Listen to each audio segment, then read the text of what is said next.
политиците казват повече не чрез своето словесно говорене, а чрез езика на тялото, чрез невербалната комуникация. Политика изпраща послание с начин на общуване, с маниер на ръкуване, усмихване, със своите нестандартни интереси. Например, много хора са впечатлени от другите чисто човешки дейности на политиците. Тук можем набързо да припомним някои от тези неща. Примерно Бил Клинтън и неговия саксофон. Българската версия Жорж Ганчев и Петър Стоянов с китарата. Тони Блеер също с китарата. Барак Обама, който освен, че е много добър баскетболист, неотдавна игра голф не с кой да е, с Тайгър Удс. Така че в това отношение хората са петимни да научат повече. Бойко Борисов, бившия премиер, с неговите мачлета, с тениса, Владимир Путин с каратето. Така че това е една форма, това е една зона, която в никакъв случай не трябва да се подчинява. Хората искат да знаят повече за техните политици и това, чрез което се предава най-голямата информация, най-голям обем информация, над 90%, това е езика на тялото.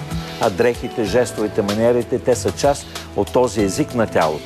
Да не забравяме друго, което е много важно, и това е темата за харизматичността, за лидерите, за иконите, за хората, които определят общественото мнение, като започнем от Жаки Кенеди, Джон Кенеди и стигнем до Нанси Рейган или пък Мишел Обама в наше време, или по някакъв своеобразен начин Ангела Меркел, защото тя не е модна икона, но тя също оставя дълбока следа със своя стил на обличане, нищо, че Кайзер Карл критикува за нескопосните кройки и за едноцветните костюмчета, но тъй или иначе тя се е доверила на дизайнерката Бетина и следва този конвенционален стил. Такива думи критични могат да се отправят и към Дейвид Камерън, към Франсуа Оланд, които са хора по-скоро технократи. Те обаче постигат огромни резултати в политиката. Казвайки последното, искам да отбележа, че не е задължително политиците чрез техния дрес-код да се държат като манекени, да се държат като презентатори от последна инстанция на най-новия писък на модата, на новия тренд в стила на обличане. Докато беше президент на Франция, Никола Саркози и неговите министри бяха като току-що слезли от модната пътека. През 2007 Саркози беше обявен за модна икона от Vanity Fair. Списанието го сложи в годишния си списък за най-добре облечените хора на планетата, а той беше единственият политик в него. Стилът винаги е бил отличителна черта и за бившият германски канцлер Хелмут Кол и неговите костюми, шити по специална поръчка. Наследникът му Герхард Шрьодер също се открояваше със своите костюми. Но натрапването на лукс е грешка и излишно. Другия гаф, който може да се случи, това е неадекватността в облеклото. Ще дам два примера, без да цитирам имена, защото нямам нищо против хората, но говоря вече за техните политически статути, политически постове. Бившият председател на Народното събрание по бермуди, заснет от медиите снимка, която беше тиражирана. Бившият министър-председател по тенис фанелка на годишнина от Балканската война на строга церемония. Тоест, втория гаф, както вече става ясно в дрес-кода на политика, е неадекватността, противоречието, неподходящия начин и тоталното разминаване с повода, целта на събитието и неговата външност. Какво трябва да знае още новоизлюпеният политик по отношение на стила на обличане и стила на общуване? На първо място, ние не бива да очакваме от тези хора естетическа и модна грамотност.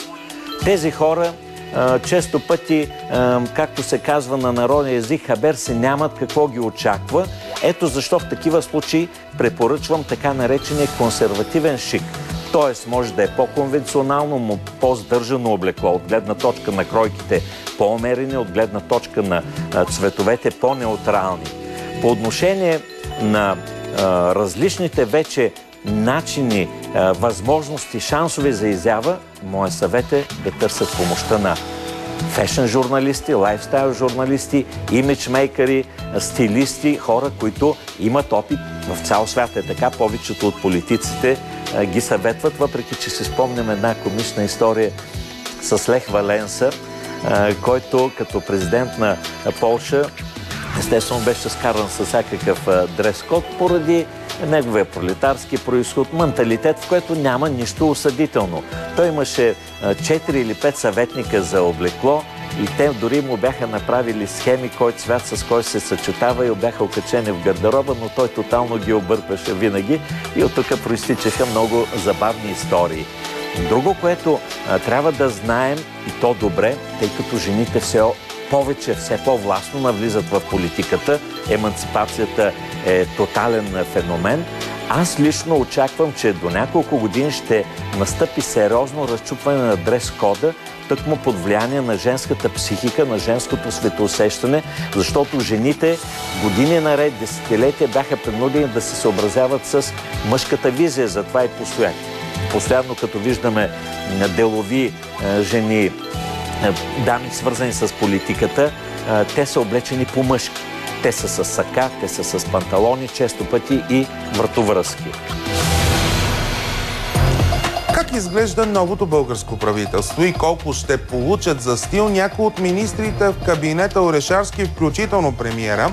Вижте коментарите на човекът, на когото имаме най-голямо доверие, когато става дума за стила на политиците у нас. Професор Любомир Стойков. Ще ги оценяваме от 1 до 10. От министъра на отбраната не можем да очакваме да се облича като